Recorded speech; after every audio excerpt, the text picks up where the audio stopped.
from Williams, Daniel Ricciardo of Red Bull Racing, Nico Rosberg of Mercedes, Max Verstappen from Red Bull Racing, and Sebastian Vettel from Ferrari. Let's start, though, with Felipe, your last Brazilian Grand Prix as a Formula One driver. What does this weekend, this occasion, mean to you? Well, I think it will be a very special weekend for me, for my last home race, place where I grew up, place that I remember I was in the grandstand watching and supporting Ayrton Senna, Nelson Piquet, always dreaming to be here, and then I managed to get here and win 2 races here in Interlagos, getting quite a lot of times in the podium, so it's definitely a fantastic place for me. I will miss definitely this race. When I see these guys racing next year, I will definitely miss to be here. But I'm so happy and proud for everything. I passed through these 15 years in Formula One. Every people that I met, friends, drivers, the competition I had with these guys, for quite a long time. So yeah, I will miss definitely this place, some nice races around the world, but also some friends, and it will be a very special moment for me. As you say, so many great memories from your own career here, especially the pole positions, the podiums, and those 2 very special wins with Ferrari. What stands out, though, for you, and what were these guys like to race against? I mean, it's difficult. I mean, we are talking about the best drivers in the world. Everybody that get here get because of the talent. They are here because of the talent. So the competition is really high. But I think I definitely learned a lot. I think it was an amazing life experience, that I had. And so it's definitely not easy to be a Formula 1 driver, I would say. But I had a fantastic time, and so happy to achieve what I managed to achieve and to get here after very long. And we'll always remember them as tough drivers in the track. And I would say maybe the relationship maybe in the last years gets a little bit better outside of the track, which it will be even better when all of us stop, I would say. So yeah, just expect the best for them and support them for the future. Okay, thank you, Lewis. Of course, that 2008 memory is still very strong. You won the World Championship, your first of 3 World Championships that day, but Felipe obviously showed great dignity on the podium, having won the race. What was he like as an adversary? Well, it's kind of, it's been great driving alongside Felipe and against him. I mean, we've had some great times. Even before I got to Formula 1 and I was in GP2, we had already become friends back then and had some good experiences. But yeah, to have those great, strong battles we had, even beyond 2008, for me was a privilege, and something that I always cherish. And at some stage, we'll be a bunch of oldies, replacing the older drivers that are hanging around today, and we'll be coming along, talking, looking onto the other youngsters. But yeah, it's definitely going to be. I think Formula 1's going to miss him, that's for sure. Okay, and the other drivers, your thoughts on Felipe's his race Formula 1 career, and what kind of atmosphere do we expect at this final Brazilian Grand Prix this weekend, Nico? Well, it would be great. I'm sure the Brazilians are going to go crazy to support Felipe in this last race here, and he's given a lot to F1, so it's going to be a loss for the sport, for us, for sure. And that's it. Max? Yeah, of course. I mean, the career he's had, I think many want to achieve. That many years in Formula 1 as well, and to be able to fight for World Championships. So yeah, I think it will be definitely a very special moment for him. And I think in general, the Brazilian Grand Prix is always very, very special and a great track and great atmosphere to be at. Seb, you've won here a few times. You've had a few good battles against Felipe. Your thoughts? Yeah, I think well, we don't need to talk about his talent. I think there's no doubt that he's one of the most talented drivers on the grid. But apart from that, he's a great person. You know, he's the kind of guy you look at and you smile because he's just smiling from the inside. So I think that will be missed a lot, and I hope he still comes around a couple of times and has a look and a laugh. So in that regard, wish him all the best. But for this weekend, I think it will be great to see, hopefully, a lot of Brazilian flags and a lot of support for him because, as everyone said, he has had a great career. So yeah, it's his weekend. And Daniel, final thought. Yeah, I think I'm looking forward to the drivers' parade on Sunday. It's always very interesting. For as long as I've been doing it, at least, you know, anyone who's Felipe's teammate gets an absolute pounding on the drivers' parade. But I think we're all going to get. He's going to get some extra love this weekend, and we'll probably get yelled some funny Brazilian names. But it's all in good humour. The atmosphere is awesome. So yeah, I think we're going to have a pretty amazing crowd this weekend. Okay, thanks for that. Back to Lewis and Nico then. 2 races to go. Nico, a win on Sunday and you're the world champion. Lewis, obviously a great motivation for you to win a Brazilian Grand Prix. You haven't won before. How are you both feeling going into this? Is the tension rising? Nico, first. Yeah, feeling great, of course, because it's awesome to be fighting for the World Championship with 2 races to go. And yeah, so excited about the weekend, looking forward to it, and of course going to try and go for the win. And Lewis? Yeah, well, I've had lots of great mixed experiences here, so it's a real challenge to come here and try and win for the first time. Something that, you know, Nico and obviously Felipe has experienced in the past. So that's my goal, and nothing really to lose. And to the drivers on the back row, with the nature of this track and also the weather forecast that we have at the moment for this weekend, what's the scope for racing against these 2 guys at the front this weekend? Daniel? Yeah, it looks like it's going to be potentially wet on the weekend, which is going to make it interesting. You know, so there's obviously a little bit less pressure on everyone else, but I'm envious of their position. So, you know, I'd like to have that little bit of pressure. But anyway, it's sure, if there's an opportunity, we still go for it. You know, we race, and that's how it's going to be. I think if it's wet, it's going to make it interesting. It's going to be fun, and yeah, see how it plans out on Sunday. But hopefully we get a good race Sunday. Seb? Well, I think this place, for some reason, has always been special, has delivered special races. I don't know what it is. I think the circuit is good fun, nice to drive, but I think it's the atmosphere, the weather, all that coming together that has created crazy races in the past. So you mentioned the one in 2008. I think the last race in 2012 was pretty amazing as well. So yeah, I'm sure we'll have a great race on Sunday. Obviously for all of us not fighting for the championship, we're fighting for the victory here, but yeah, we'll see with the conditions and so on. As I said, there's always room to do something. Max, potentially a winnable race for you?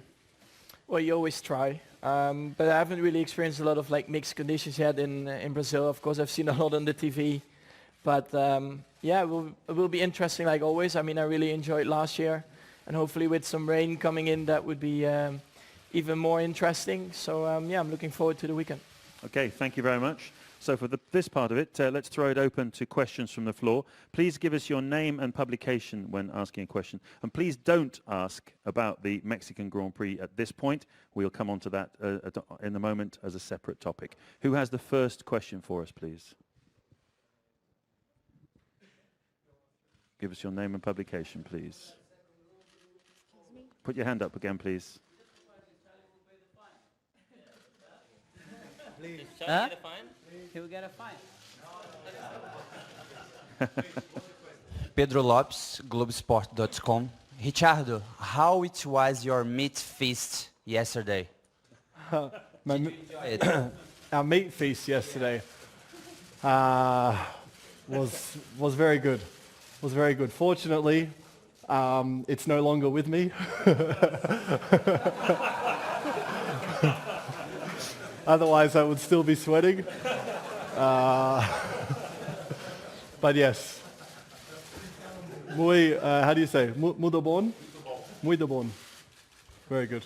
Very good. Next one, please.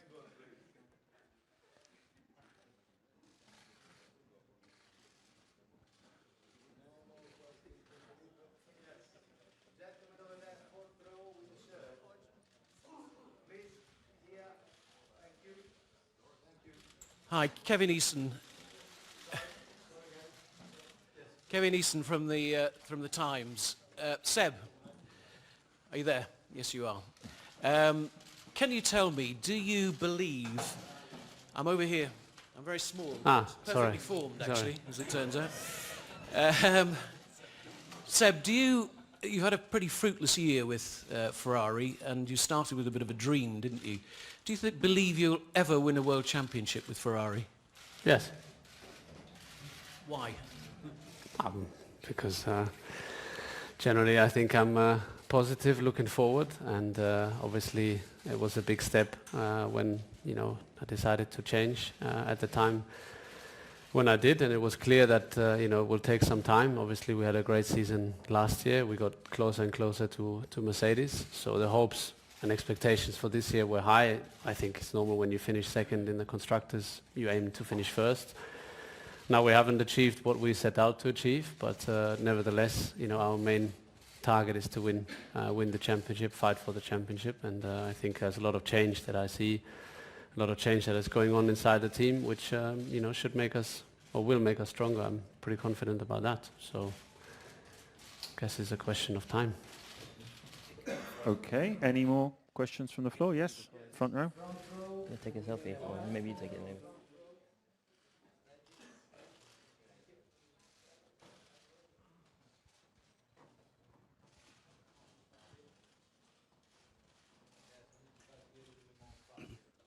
Livio Rico, globesport.com.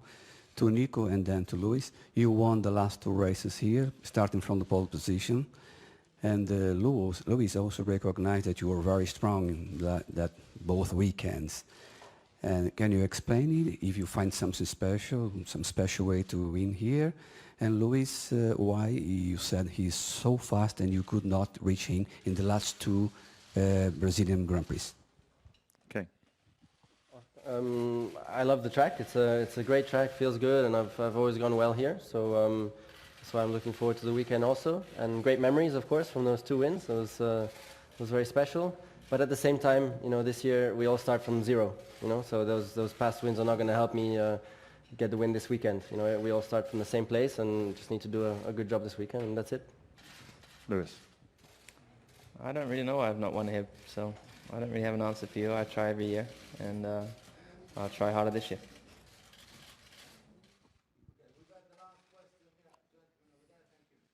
Dan Knudsen, Auto Action and Speed Sport.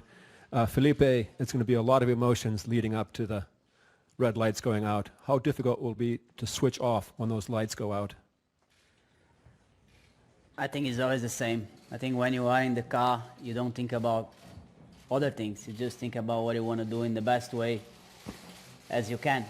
So I would say maybe the whole race I will be concentrate in my job, trying to get the best race possible, the best result as I can.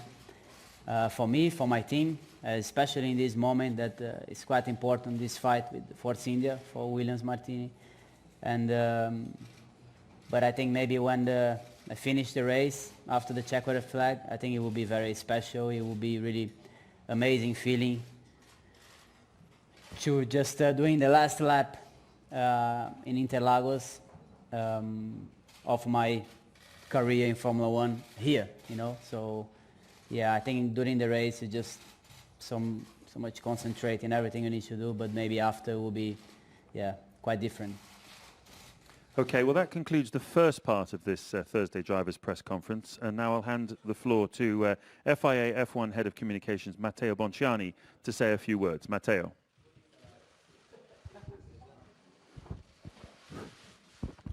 Okay, thank you so much for being here today. I'm sorry for the logistic, as you see. I mean, it's a little bit different here, but I hope that in the next day we will be a little bit more, it will be more easy for us to find it. As you know, I mean, we have a departure from our usual press conference due to the big interest, the general interest on the incidents of the outcome of the Mexican Grand Prix. That's the reason why I thought it was beneficial for everybody to have this different press conference, having Charlie Whiting and the driver. So, James, we'll ask afterwards, we will have questions from the floor. As I said, as I tried to write, we try to stay on this topic. Okay? Thank you very much. Thank you, Matteo. Charlie, obviously there are several key areas of interest. Firstly, can we talk about the incident with Lewis missing turn 2 at the start and the one later with Max at the same spot and the differences between them? Yeah, sure. I think the principal difference between the two was simply that in Lewis's case it was felt that he didn't gain any lasting advantage, and in Max's case he did. I think Richard could show you a couple of videos here just to refresh everyone's memory. Perhaps that would be a help. So the first, I think you're all pretty familiar with it, but you can see that Lewis makes a small mistake at the beginning, cuts across, gains significant track advantage, but then sets about giving that back immediately. And you can see on the straight, well, we can see on the straight between turns 3 and 4, he backs off to 80% throttle to give that advantage back, because obviously he's got a significant advantage there. And then about a minute later, the safety car's deployed, and that advantage is gone completely. So the stewards felt no lasting advantage.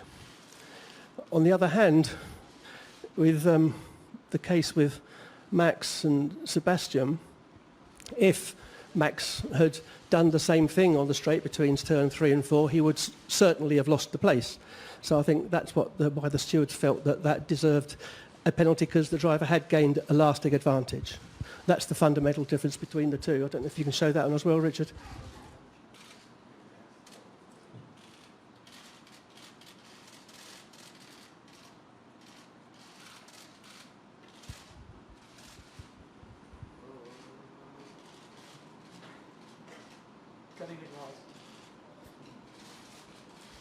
So that was the reason. That was the fundamental difference between the two incidents in the eyes of the stewards. Okay, let's bring the drivers in on this. Max, you had a comment there. What's your thoughts on what you've seen here and what Charlie just said? Yeah, well, of course I don't agree with the decision, but it doesn't really make a lot of difference, does it? I mean, I've got a penalty. I think if you give penalties, give it to both, or you don't give any penalties. But I think what we need to maybe change for the future is that once you go off, it should be a penalty on its own, instead of the stewards should interfere into that and decide a penalty. So I think we need to come up with a solution that once you go off, that should be the penalty on its own. And Lewis, your thoughts on what we've just seen and what Charlie just said? I mean, I relatively agree with Charlie's explanation. I don't really have a particular opinion about it. I think ultimately, the stewards have a very, very difficult job, because every single scenario is different. As he was mentioning that, for example, the safety car came out immediately after my incident, for example. So every scenario is a little bit different, so it's not that easy to apply the same rule to every single thing. But I also agree with Max that we should work with Charlie to as we have been, I think, through the year, to try and make it easier for them to make decisions and for it to be more clear. Okay, moving on to another topic of great interest. The moving under braking obviously has been widely discussed throughout the season. You issued a clarification in the Austin weekend. Can you tell us about Sebastian's defence from Daniel in the last race in light of that? I think it might be helpful just to go back a little bit to Hungary, where there were two incidents involving Kimi and Max. This got thoroughly discussed during the drivers' meeting in Germany, and the consensus of opinion was that moving under braking was something that should not be done. We agreed with this, and then we had this incident with Max and Lewis in Japan, where the first thing that Lewis said on the radio was he moved when we were braking. So we looked at it after the race. The stewards, as you know, felt that there wasn't a case to answer there, which gave rise, of course, to a lengthy discussion in the drivers' meeting in Austin. And I then issued what was a clarification of existing regulations to say exactly what we felt should be reported to the stewards. And with that as the backdrop, so to speak, Mexico was really the first race where that rule was applied. And there are three sort of fundamental points there within the rules. Firstly, if a driver has to take evasive action, if a driver makes an abnormal change of direction in the braking zone, and if it could be deemed to be potentially dangerous to another driver. If those three conditions are satisfied, then the stewards felt that that was a dangerous manoeuvre and should be penalised. So that's how the stewards looked at it, and they felt that Sebastian had moved under braking. That was very clear from the data, and also pretty clear from the video, of course. It was potentially dangerous, and it was an abnormal change of direction which could have led to an accident. So I think if we just look carefully at some footage here, you'll probably... There's one view I doubt anyone has actually seen, but should we show the first two, Richard? Okay, we'll do this one. Yeah, do this. This is from the track camera. And I think you can see very clearly that both cars are on the left of the track. Sebastian moves to the right, and then in the braking zone moves to his left, and then you can see quite clearly that Daniel had to take evasive action. And then I think if you can also show the onboard, if you would, Richard, and I think you can see very clearly that had Daniel's right front hit Sebastian's left rear, it would have been a significantly different scenario, and that's, I think, what the stewards really looked at, was it was a potentially dangerous situation. Again, if we can go forward. And I mean, it's close, and I think that's what the stewards looked at. And as I say, those three conditions were satisfied as far as the stewards were concerned, and that's what they felt they should act upon. Okay, bring the drivers in on this. Daniel first. Yeah, I mean, yeah, I think it's obviously been explained, and we were in the stewards after the race, and I think, you know, from an outside point of view for fans and that, and for drivers, you know, you don't want sort of to wait, I guess, so long after a race to then have an outcome, but that was that. So I felt like, yeah, the move was, as Charlie explained, you know, it's just when you're in that braking zone, once you're committed, and especially when you're overtaking, you know, we've discussed as drivers that you're putting the car on the limit because you're trying to outbrake someone, so you're already on the edge, and then any sort of move or something, then you're not really in control, I guess. So hence why I lock up the brake, and then it all turns into a bit of a mess. It's the only real part where we're not in. It's not that we're not in control, but we can't really get out of much once we're on the brakes. You know, it's when you're down the straight, if someone defends, if they move one way, you can obviously move the other or whatever. But then once you've committed to the braking, then it's hard to pull out, let's say, of that move. So, yeah, obviously I felt that was the right decision. As I said, from an outside point of view, from I guess fans and that, it's probably a bit hard to understand and digest it all after the race. But yeah, obviously we'll try and keep it. I wouldn't say clean. I mean, I like the hard racing, but we'll just try and avoid these moving under braking things in the future, and then these things won't need to be addressed. And Seth, your thoughts? Well, obviously, I don't agree with the decision that was made. I think I moved over once to defend my position. After that, yeah, I think gave Daniel enough room on the inside, kept the car straight for more than the majority of the braking. So I think the reason why, in my point of view, Daniel locked up so bad is because there was no grip on the inside, and it's something that, yeah, I think we all knew. I mean, there were people locking up on other corners when they were off line, so I think it actually looks a bit worse than it was. I don't think it was actually dangerous for Daniel at that point, but okay, I had to deal with the decision. Now let's throw it open to the floor. Please give us your name and your publication. Remember when asking a question, and let's keep this part of the conference, please, the questions to on this topic, exactly, to the Mexican Grand Prix topic.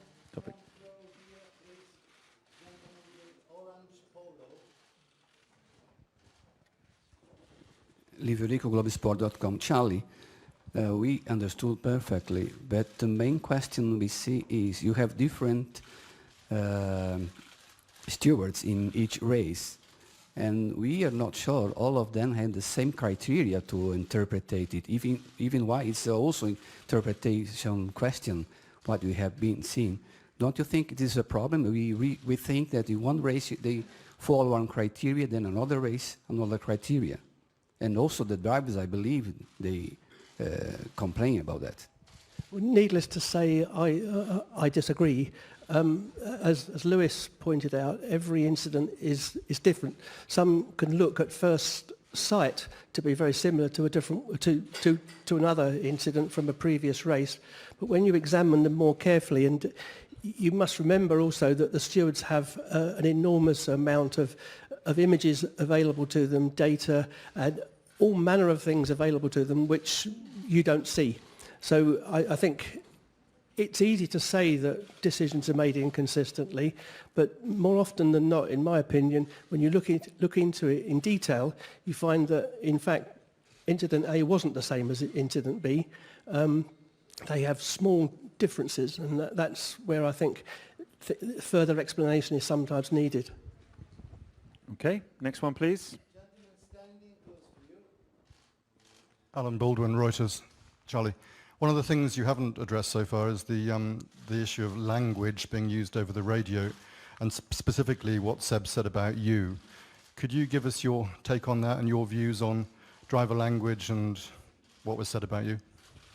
I'll give you my views on what was said about me, but I think bad language, it's not the first time bad language has been used, of course, and the fact that it was directed at me was unfortunate, and I think there were a number of mitigating circumstances that led up to Sebastian's obvious frustration, but the fact that he sought me out very shortly after the race to apologise, for me that was enough, and I'm prepared just to forget it and move on. I think that's really what we should do.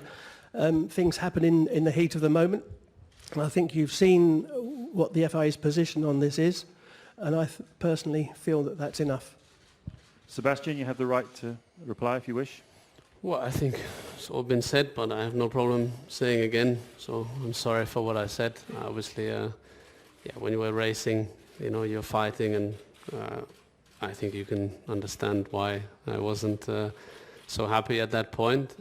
But for sure, I regret what I said, and certainly didn't mean it. But it was very clear for me to look for Charlie right after. I wrote a letter as well.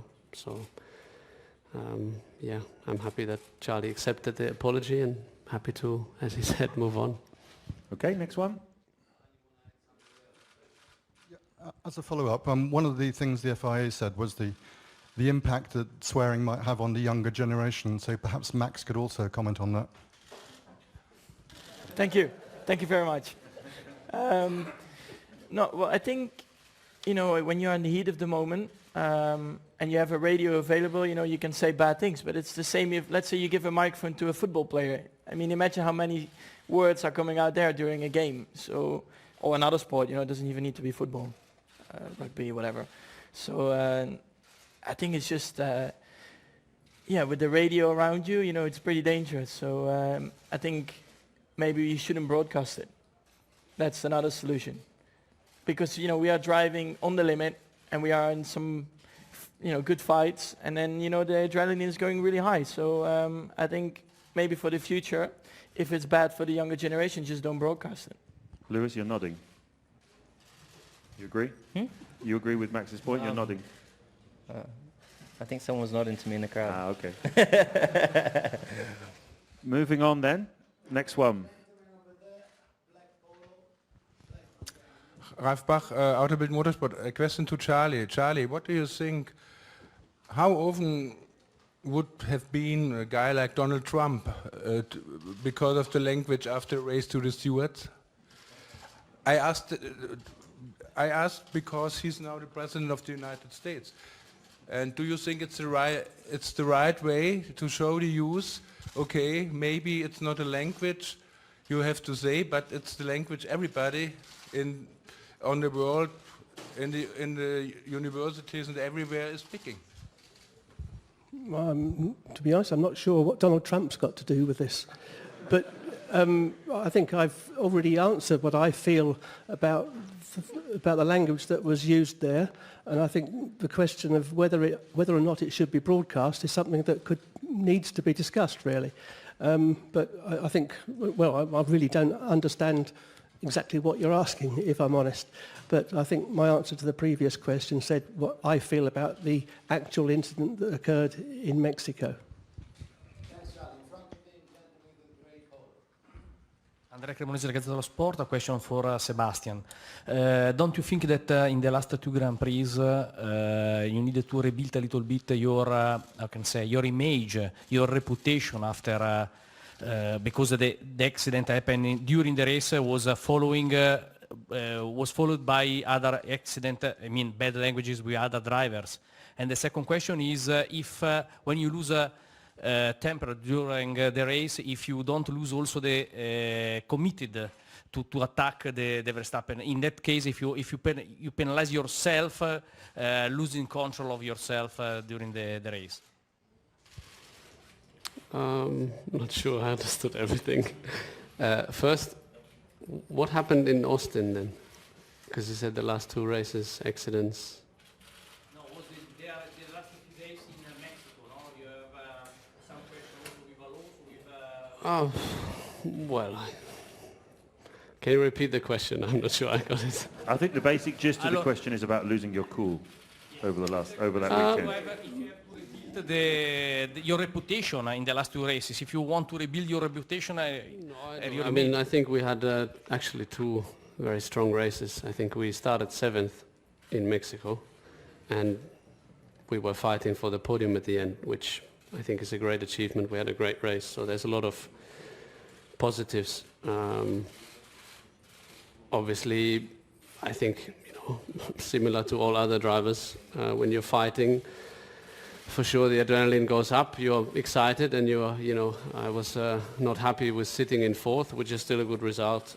Coming from 7th, I wanted to attack for the podium because the opportunity was there. So I think I tried everything I could.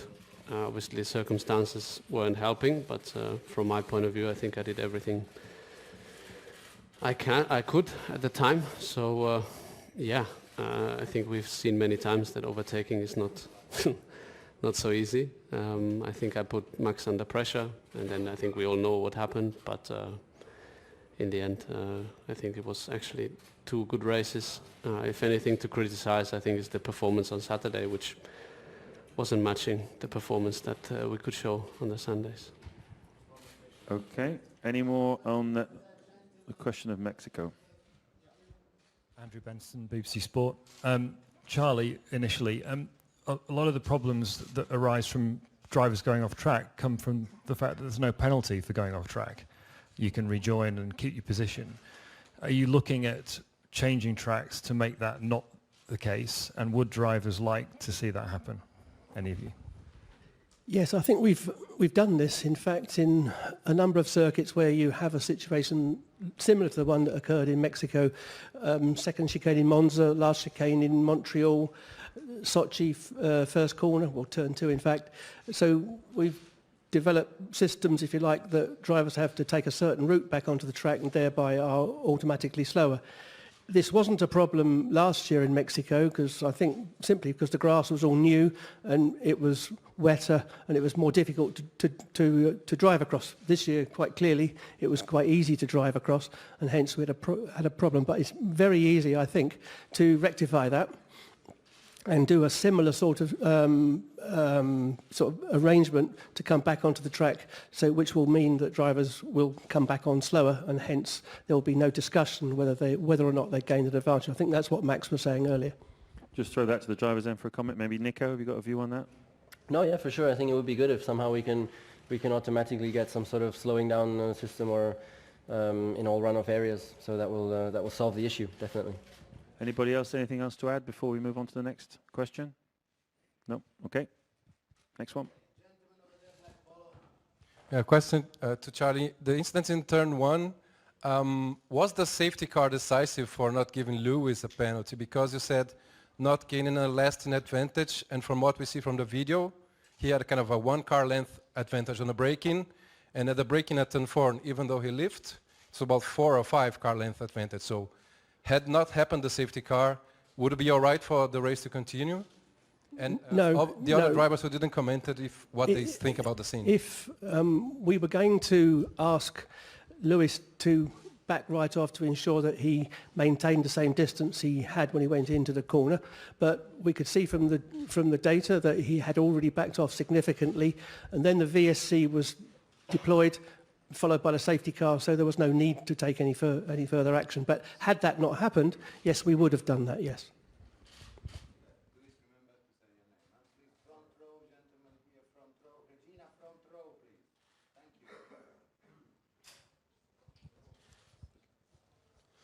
Hi. A lot of... Can you give us your name and publication, sorry. Gabriel Leon from AUTOSPORT.com. Question to Lewis and Nico. Of course, Max Verstappen is being a great topic. I mean, I think we're discussing a lot of things because of his driving style. I want to know, what do you think about his driving style, and if you have any fear that he could interfere in the outcome of the championship? Thank you. Nico, why don't you start? Fear, no, definitely not. And driving style, I mean, I think it's just important that we keep on discussing, because I think there's still room for progress in terms of getting continuity, in the decisions, and that's it. So it's something we need to keep going on with, keep discussing to see if we can make improvements there, and that's it. It's not depending on one specific driver or not. So that would be good to do that. Lewis? Well, firstly, I think you should move your phone from down there because it's kind of dangerous. Your phone, if you want to have kids and stuff. Yes, it's not healthy to have it there, just so you know. Radiation, yeah, radiation. I'm helping you, seriously. Kids. Yeah. But yeah, I mean, I can only really comment on Max driving, and as I have through the year. I mean, he's obviously a very talented kid, and has come in, and I call him a kid because he's a kid to me. He's still below 20, so he's still got a lot to learn. But he's obviously done a great job up until now, and he's going to continue to grow and be a force to be reckoned with in Formula 1. Matt? I generally don't have that, no.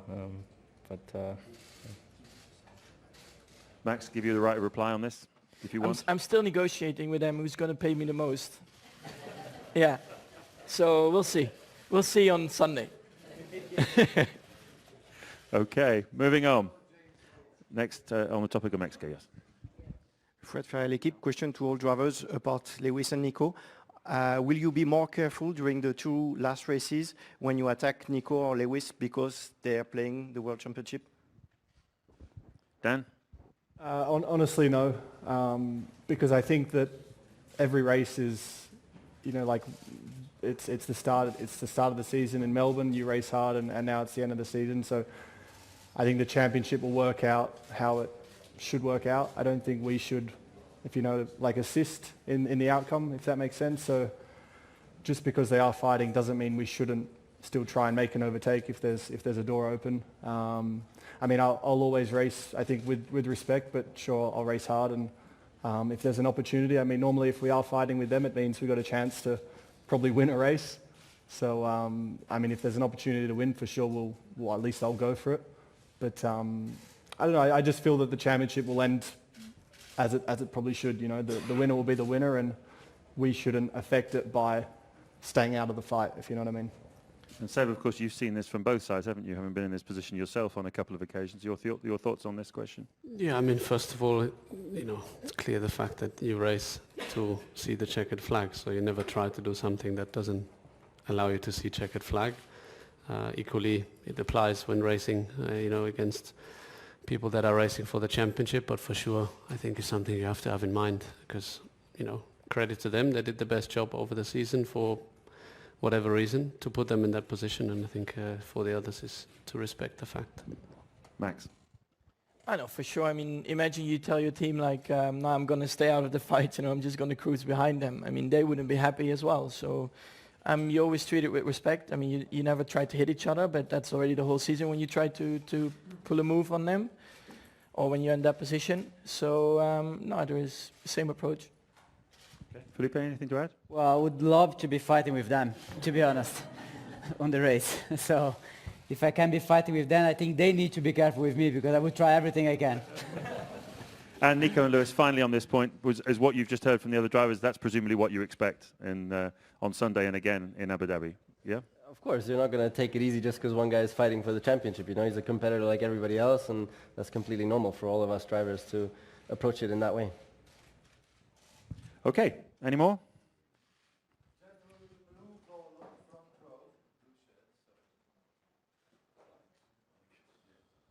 My name is Bruno Vicari. I'm from Bandeirantes Radio. I want to ask Charlie, what's your opinion about this new Interlagos? Are you satisfied with the structure here? Absolutely. I mean, it's given the teams more space, and I think it's a lot better for all. I think the working conditions are greatly improved, and I think it's improved the whole place massively. Okay, thank you. We could keep our questions to the Mexico thing. That's specifically what we're on here. Livio Rico, globosport.com. Charlie, you started in Formula 1 in the 70s as mechanic, then track engineer. And we are discussing here until now driver's behavior. Do you think all these rules concerning driver's behavior is a step forward in motorsport or not? And what are the comments of the drivers about this subject? Unfortunately, I think the whole sport has become more complex, and there are continual requests to make things clearer. And the clearer things need to become, the longer the rules, and the more detailed the rules become. For example, all the rules on driving could be summed up in one sentence: drivers must drive safely, or something that simple, you know. But when you have a simple rule like that, you're continually asked, exactly what does that mean? Can we do this? Can we do that? And then the rule becomes longer and longer and longer. There's always the request for more detail and more precision. And it's not just in driving, it's throughout the whole rules, sporting and technical. They naturally become more complex because everyone's trying that much harder to get everything out of every situation. So I personally don't see any likelihood of the rules becoming simpler because we do have a complex sport. That's really how it is, and that's how it's developed over the last 20 or so years, I would say. To the drivers, it's actually a really important point in terms of how you go racing and also how the sport is perceived. And Daniel, you referred a little bit to this earlier on. Maybe you'd like to pick up on what Charlie just said. Yep. Which part did I touch on? Sorry. About the fact that you're here to go hard racing. Where's the line sure, between hard racing and something that needs clarification and more notes and pieces of paper? I mean, obviously I was in a position last weekend where I was, let's say, in a way, protesting a move. But, you know, on the flip side of that, I think that was a specific move, as we discussed on the braking. But apart from that, I think that we should be allowed to. And I think they've eased the rules the last couple of years or so. We did make a conscious effort to give us a bit more freedom to race, and I think it's been more fun and better since then. So there's always going to be incidents where you'll feel this or that, but I definitely feel that we should be allowed to, still put it all on the line. I think that makes the sport exciting. It lets out emotions, as we've heard, and it gives us our own, I guess, personality as well, and fans can attract to a driver on the way he races or the way he responds. So we should definitely, I mean, all of us love racing. I've said it, you know, you come here to win, but if you can't win, you don't want to drive around Sunday afternoon by yourself. You want to have a fight and have a battle. So, we can always make improvements here or there, but you don't want the rules to become that tight that we're afraid to do anything. But I think we're okay where we are. And Lewis, on that topic, how important is it for you to be hard racing, but also to be seen to be hard racing? I mean, I agree with what Daniel said. I mean, we're here to race hard, but of course, we all have different opinions about different rules that are set and how we go about them, obviously, because you've got two different opinions for every one scenario. And that's why we need people like Charlie in the middle who really helps with no bias, make sure that the right decision's made. And I think ultimately they allow us to race, but of course we can't be led to go down the wrong path of the incorrect way. Any more comments on this? No, Max? I mean, yeah, as long you don't crash or you make the other driver lose a lot of positions, I think you can race pretty hard. Okay, is that it? Ralph Woodall, l'équipe. Charlie, could you explain or clarify regarding the penalties why Seb had a 10-second penalty and Max a 5-second penalty in Mexico? I think in every set of circumstances where a penalty is applied, the stewards have a range of penalties they can choose from, a 5-second, 10-second drive-through or a 10-second stop and go. So it's just simply a matter of the stewards felt that it was more serious, hence 10 seconds was necessary. Thank you. This is Felipe's last one, and okay. The first one Charlie's been in too, so. Yes. So you found some. You take it. You have to get us all in somehow. So very transparent, as you can see. That was the last question we had. Thank you very much. Thank you very much, gentlemen. Good luck in this weekend's Brazilian Grand